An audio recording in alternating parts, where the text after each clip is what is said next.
Över hela världen lyssnar ungdomar idag till samma musik, har samma idoler och ser samma filmer. Vi ska få träffa 16-åringar från bland annat Jamaica, Nigeria, Brasilien och Thailand. De berättar hur det är att vara ung idag i just deras land. Sonam i Indien har varit buddhistmunk sedan han fyllde 8 år.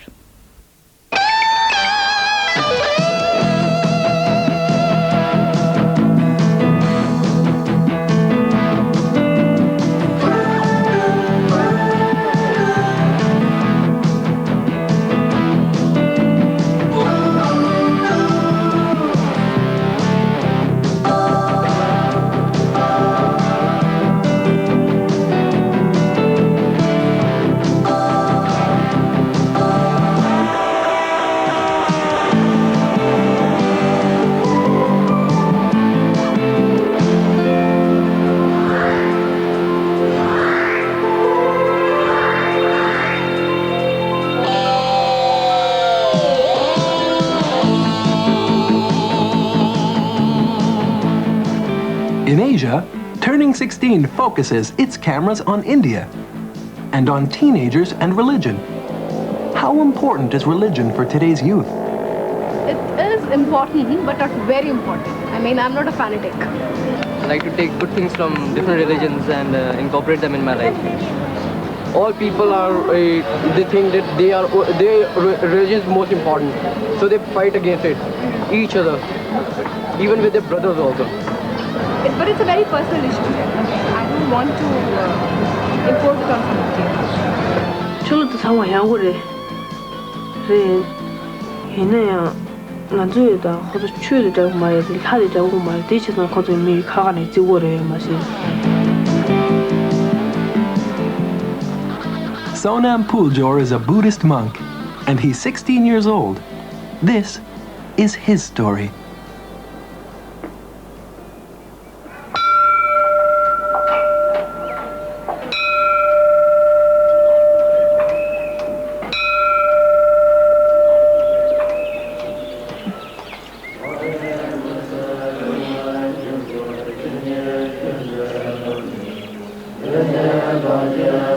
When the sun rises each morning over the Rumtek Monastery in northern India, Tibetan monks begin their days by chanting and memorizing Buddhist prayers.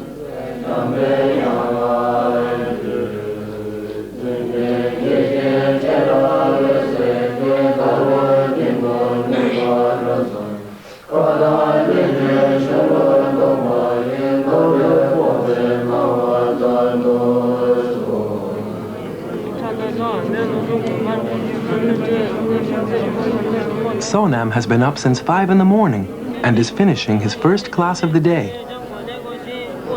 Memorizing Buddhist prayers is an important part of Sonam's life. He's been living and studying at the Rumtek Monastery since he was 8 years old.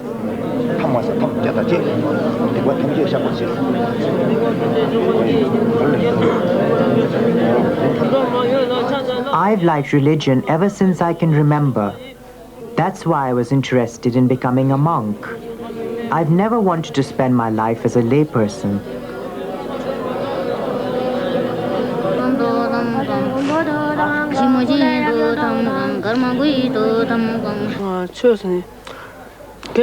For me, religion is important because it helps people and it helps the world. If you are intelligent and you know your scriptures well, you can become a lama and direct people onto the right path.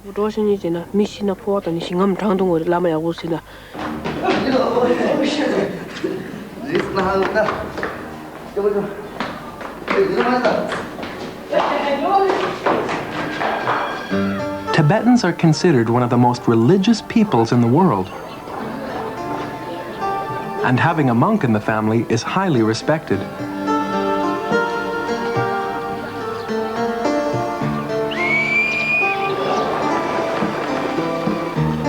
It's common for Tibetans to send one of their children to a Buddhist monastery. For some families, it's also a practical way to give their kids a good education. When I was 8 years old, my mother asked me if I wanted to become a monk, and I said yes, I did. When I saw the Rumtek monastery for the first time, it made me very happy.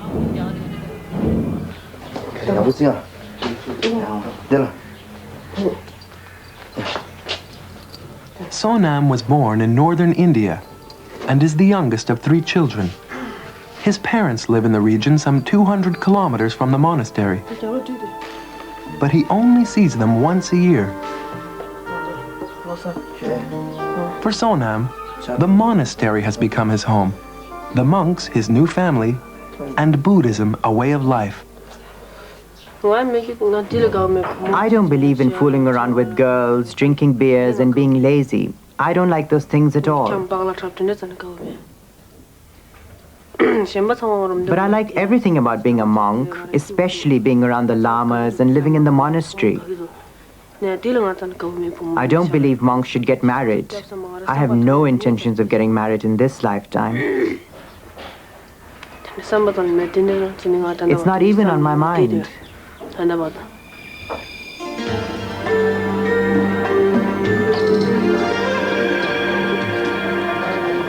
When Sonam first came to Rumtek, he took the 4 main Buddhist vows: to abstain from sexual activity and alcohol, to be non-violent, and to pursue enlightenment. If Sonam remains a monk for the rest of his life, he'll end up taking 253 vows.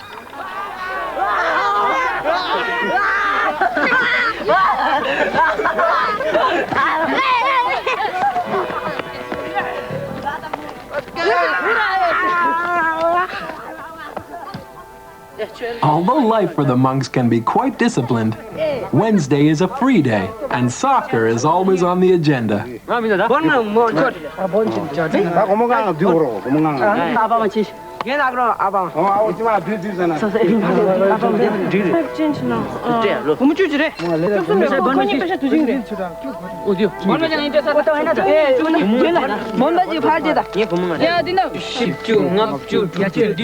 Once the betting is settled, Sonam takes up his favorite position as goalkeeper.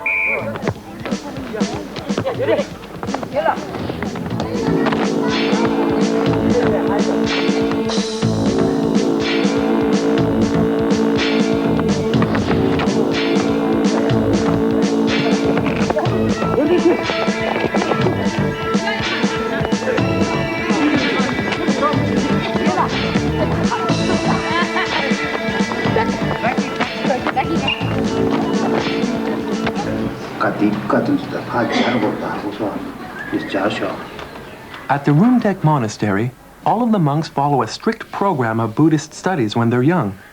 But not all of them end up pursuing their education. Some monks are more inclined to music and ritual.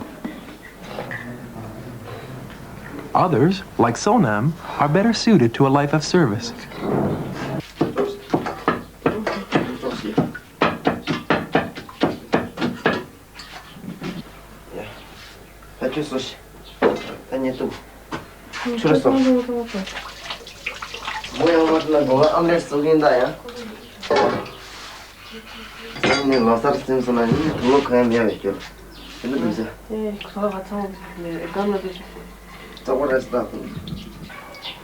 If you have no knowledge nor wish to learn more, you cook and clean.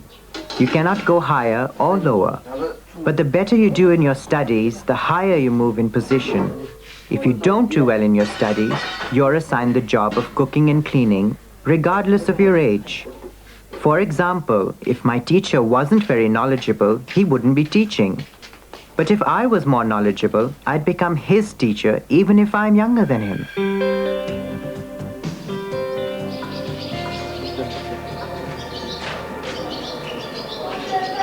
When Sonam first came to Rumtek, he was offered to Yeltsab Rinpoche, one of the 4 high-ranking lamas at the monastery.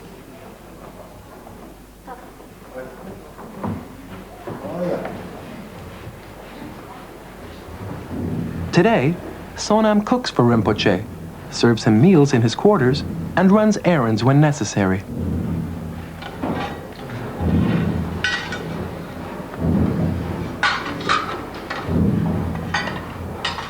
When I first came to the monastery, I missed my parents and brothers a lot. I was young then, and I didn't know what an honor it was to be serving such an important Lama.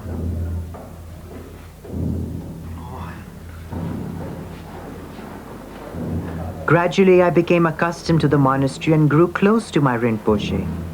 I grew so fond of him that when I returned home for a visit once, I missed him the whole week and was eager to return to Rumtek.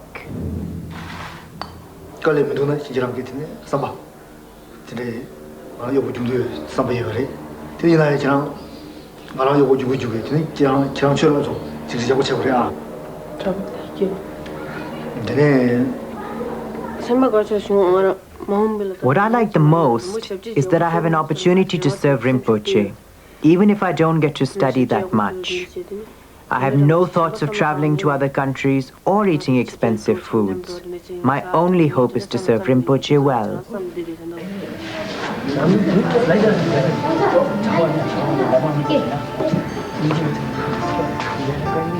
Like most of the monks at Rumtek, Sonam is Tibetan, but he's never been to his homeland.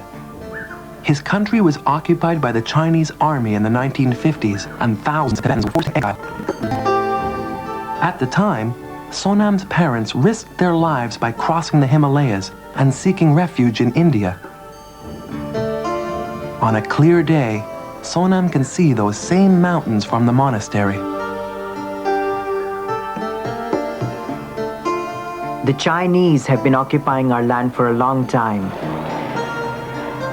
They've been controlling Tibet from before the time I was born. It's been many years and they still haven't given us back our land. I think Tibet will regain its independence one day, but with many difficulties. Look at the situation today when Tibetans protest against the Chinese occupation. They're beaten and thrown in prison.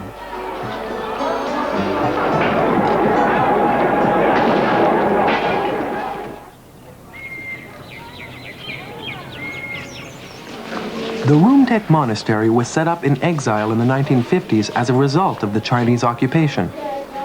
Today, the monastery is home to over 500 monks and is the main seat of the Kagyu lineage, one of Tibet's 4 Buddhist groups. The head of the Kagyu lineage is the Karmapa, Rumtek's spiritual leader. Since the 12th century, 16 different Karmapas have led the Kagyu lineage, all of them reincarnations of the previous leader.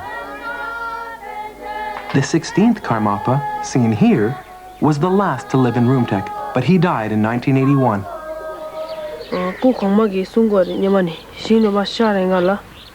When a Karmapa dies, he leaves clues about where his reincarnation will appear and who it will be.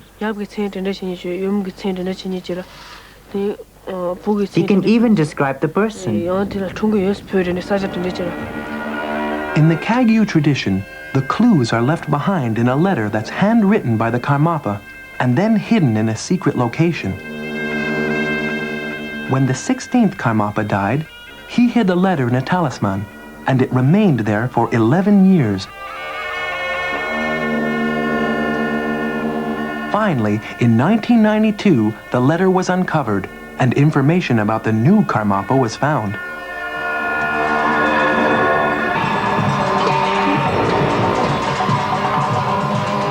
When the Karmapa's reincarnation was found in a small village in Tibet, Kagyu Buddhists from around the world came to see him.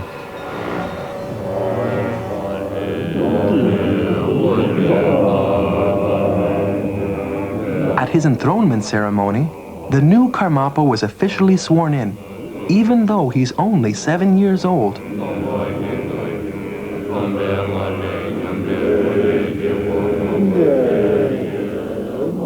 Before his death, the 16th Karmapa groomed 4 High Lamas to carry out his duties and to serve as teachers to the new Karmapa.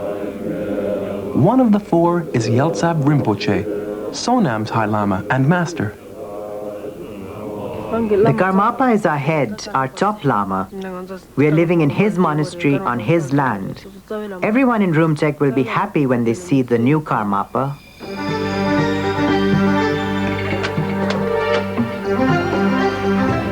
Following the enthronement of the 17th Karmapa, Rumtek begins to prepare for the arrival of His Holiness. Renovation of the monastery is a priority, and construction projects are undertaken.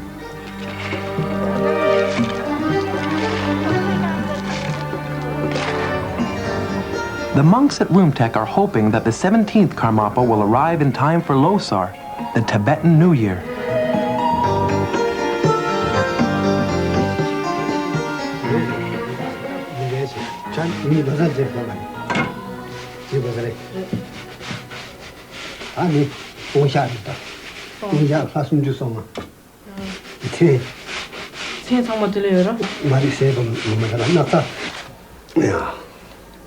In the monastery's printing shop, an older monk runs off new prayer flags for the upcoming Losar celebrations.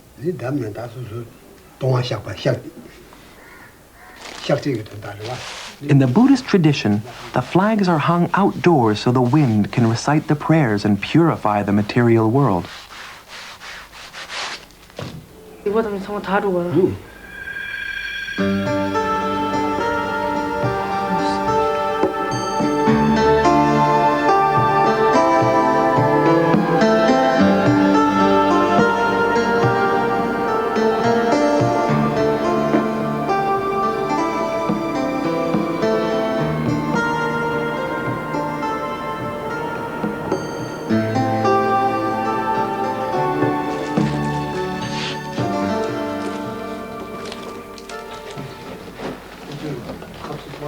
For Tibetans, Losar is an important holiday because it's the day when everyone adds 1 year to their age. In the Tibetan tradition, birthdays aren't celebrated. This year, Sonam will be turning 16. And like most kids his age, Sonam is learning how to drive. Often, he practices with this Jeep around the monastery.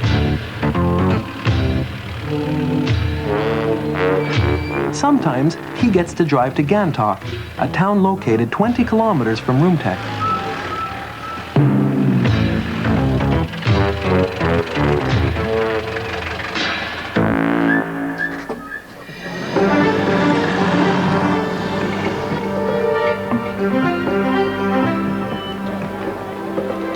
Gantok is the biggest town in the region, and Sonam always does his shopping here. Like most of the monks, Sonam receives a monthly allowance from the monastery for clothing and personal needs. Sometimes, he gets extra money from his parents.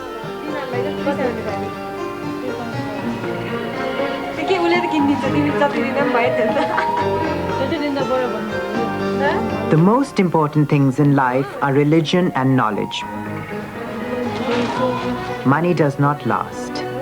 One could have a large amount of money today, but eventually it will be spent in a few days or months. Religion and knowledge are things that can't be spent or lost. They can't be taken away from you. What you learn stays with you forever.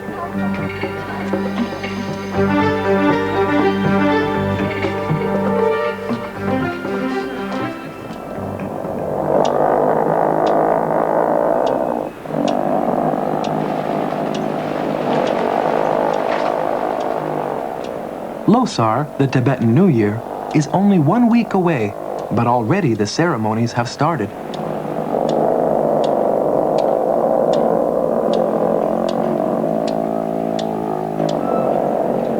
In the monastery, the monks are holding daily rituals, or pujas.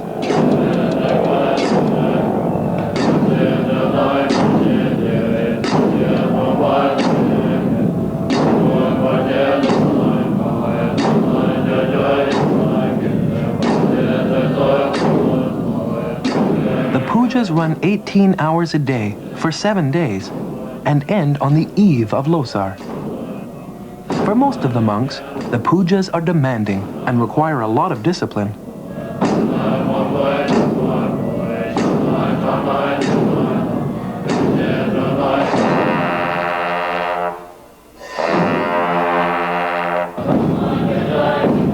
To help keep the monks going, especially the younger ones, hot tea is served every hour.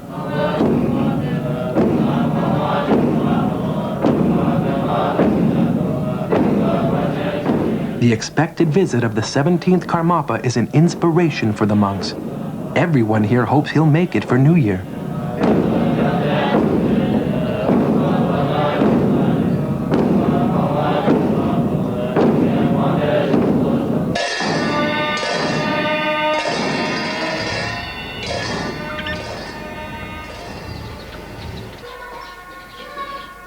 On the eve of Losar, Sonam and his roommate put the finishing touches on their work for the Mahakala ceremony. Losar choba chemiere. Hal Fylla. La kunda dishara de la choba sham ti don le tinto ko de ti don le. Ba choba chisani ko sa choba ji wa ko ti ya. Hal Fylla de Hal Fylla. Karisdersa. Di mare sama. Martin la chöki gar chu manju di tambare. The two monks have been working on these offerings for several days. Both know the offerings will melt once they are put in the fire. For Tibetan Buddhists, this ceremony symbolizes the ephemeral nature of the material world.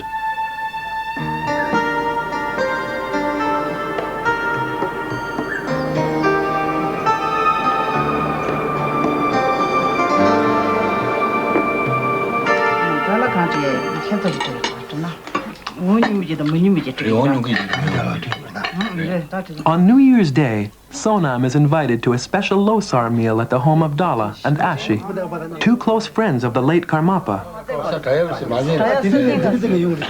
Dala and Ashi have lived in Rumtek for nearly 30 years, and their home has hosted many Losar activities.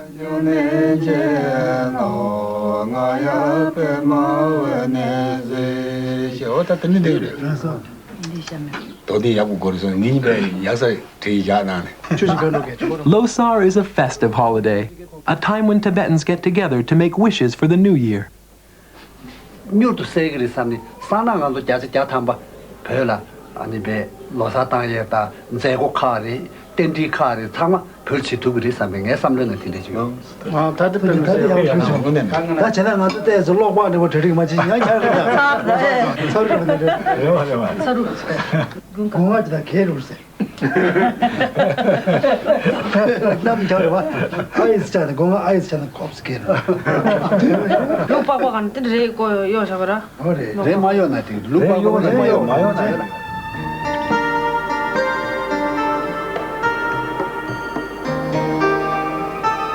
That night, news arrives that the 17th Karmapa is stuck in Tibet and won't make it to the monastery.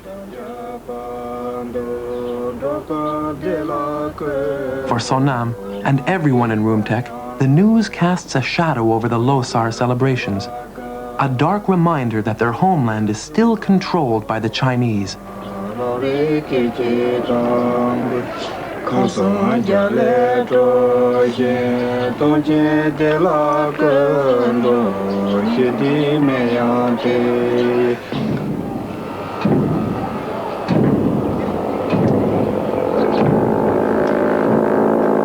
In the courtyard of the monastery, the Mahakala ceremony is starting.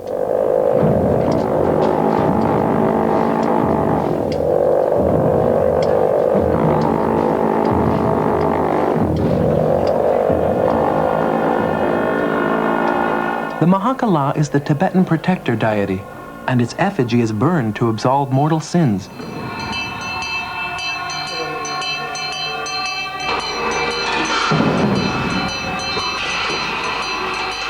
Tibetans also believe that the Mahakala is the eye of wisdom, with the power to see the past, present, and future.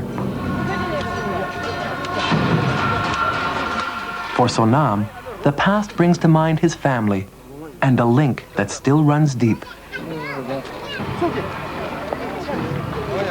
It's very important for me to be grateful to my parents and pay them back somehow for all their support.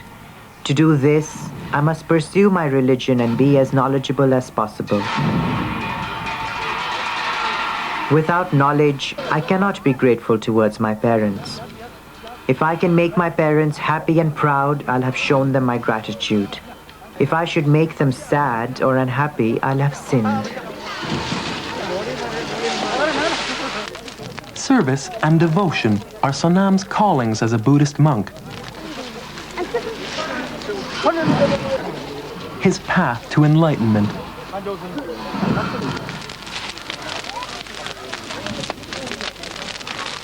What does the future hold for Sonam?